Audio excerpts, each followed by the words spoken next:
njalo loo nto.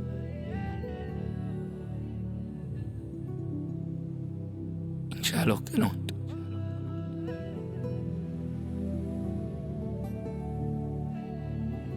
Andifuna ungatsho bantwana basekhaya.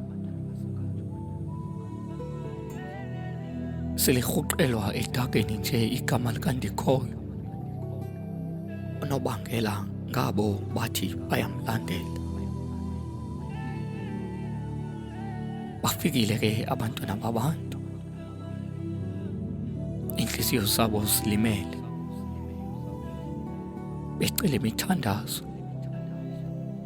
Becela ukomelezwa.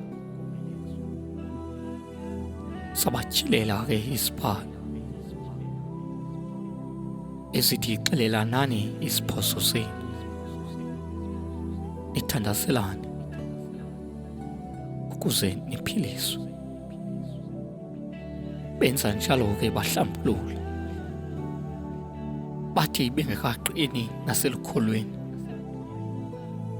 suka beva inhlungu zabo kuhlekiswa ngazo enkonzweni, bakhetha ukubuya umva ke kuba eyona ndawo ebakhubekisayo ilicawa.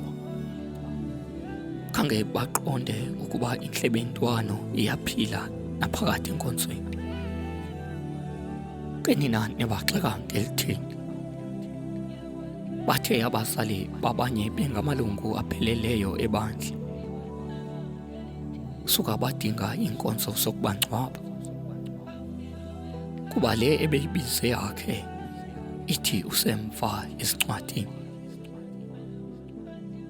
Xa ke abantwana babantu bengafuni nto nokwenza nenkonzo, Nibagxeka ngelithini.